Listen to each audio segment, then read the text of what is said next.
ఒకప్పుడు కేవలం సరిహద్దు ప్రాంతాలుగా అభివృద్ధికి ఆమడ దూరంలో ఉన్న ఈశాన్య రాష్ట్రాలు నేడు సరికొత్త ప్రగతి పథంలో దూసుకుపోతున్నాయి. కేంద్ర ప్రభుత్వ ప్రత్యేక చొరవతో శాంతియుత వాతావరణం, మెరుగైన మౌలిక వసతులతో దేశాభివృద్ధికి ఇవి ప్రధాన ఇంజన్లుగా మారుతున్నాయి. ఎన్డీఏ ప్రభుత్వ హయాంలో గడిచిన పుష్కర కాలంలో ఈశాన్య భారతం సాధించిన చారిత్రాత్మక విజయాలపై మరిన్ని వివరాలు.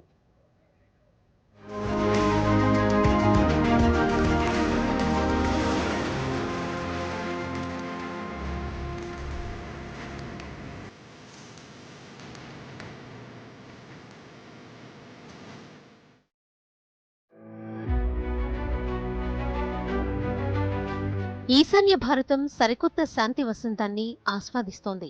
కేంద్ర ప్రభుత్వం బలమైన సంకల్పం, చొరవతో వివిధ తిరుగుబాటు వర్గాలతో 12 చారిత్రాత్మక శాంతి ఒప్పందాలు కుదిరాయి. 10,000 మందికి పైగా మిలిటెంట్లు ఆయుధాలు వీడి జనజీవన స్రవంతిలో కలిశారు. 2020 నాటి బోడో ఒప్పందం, కర్బీ ఆంగ్లాంగ్ శాంతి ఒప్పందం, 2023లో కుదిరిన ఉల్పా శాంతి ఒప్పందాలు 5 దశాబ్దాల ఘర్షణలకు శాశ్వతంగా ముగింపు పలికాయి. భౌగోళిక ఇబ్బందులను అధిగమిస్తూ ఈశాన్య ప్రాంతంలో రవాణా విప్లవం ఆవిష్కృతమైంది. 2014 నుండి రైల్వే రంగానికి ఏకంగా 95,000 కోట్ల రూపాయల భారీ పెట్టుబడులు వచ్చాయి. 1900 కిలోమీటర్లకు పైగా కొత్త రైల్వే లైన్ల నిర్మాణం జరగ్గా రైల్వే విద్యుదీకరణ 96.43% చేరుకుంది. అరుణాచల్ ప్రదేశ్, త్రిపుర, మిజోరాం, మణిపూర్ రాష్ట్రాల రాజధానులకు బ్రాడ్గేజ్ రైలు అనుసంధానం లభించింది. మేఘాలయలోని మెండిపతార్కు సైతం రైలు సౌకర్యం అందుబాటులోకి వచ్చింది. అమృత్ భారత్ పథకం క్రింద 60 రైల్వే స్టేషన్లను ఆధునీకరిస్తున్నారు. రోడ్డు రవాణా విషయానికి వస్తే ప్రధానమంత్రి గ్రామీణ సడక్ యోజన క్రింద 46,296 కిలోమీటర్ల మేర రోడ్లు వేశారు. భారత్మాల ప్రాజెక్టు ద్వారా వేలాది కిలోమీటర్ల జాతీయ రహదారులు అందుబాటులోకి వచ్చాయి. ప్రతిష్టాత్మక బోగీబీల్, ధోలా సాధియా వంతెనలు పూర్తయ్యాయి. 13,000 అడుగుల ఎత్తులో నిర్మించిన సేలా టన్నెల్ ప్రపంచంలోనే అత్యంత పొడవైన 2 వరుసల సొరంగ మార్గంగా నిలిచింది. 10 కొత్త గ్రీన్ఫీల్డ్ విమానాశ్రయాలు నిర్మించడంతో విమానాశ్రయాల సంఖ్య 9 నుండి 16కు పెరిగింది. బ్రహ్మపుత్ర నదిపై రోరో నౌకా సేవలు ప్రారంభం కావడంతో పాటు అంతర్గత జలమార్గాలు ఒకేసారి 1 నుండి 20కి పెరిగాయి. ఈశాన్య రాష్ట్రాల వార్షిక బడ్జెట్ కేటాయింపులను ఏకంగా 1.08 లక్షల కోట్లకు పెంచింది. ఈశాన్య అభివృద్ధి మంత్రిత్వ శాఖ నిధులు కూడా 2.5 రెట్లు పెరిగాయి. మౌలిక వసతులు, సామాజిక అభివృద్ధి కోసం 6,600 కోట్ల రూపాయలతో పీఎం డివైన్ అనే ప్రత్యేక పథకాన్ని తీసుకువచ్చారు.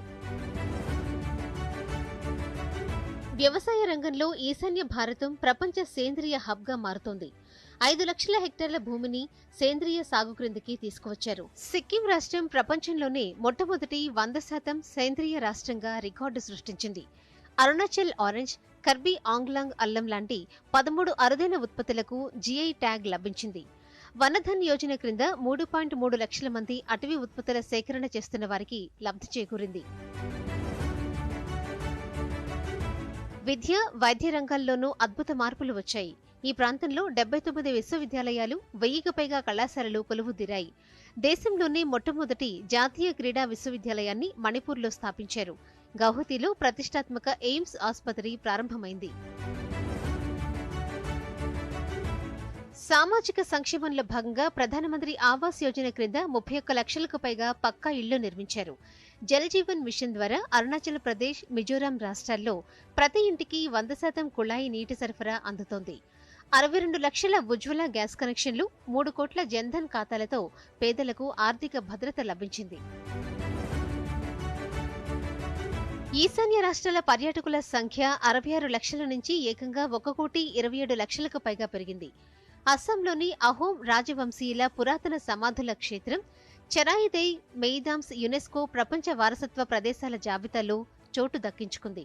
మొత్తం మీద శాంతి, ప్రగతి, అనుసంధానత మంత్రంతో అష్టలక్ష్ములుగా పిలువబడే ఈశాన్య రాష్ట్రాలు నవభారత వికాసానికి దిక్సూచిగా మారుతున్నాయి.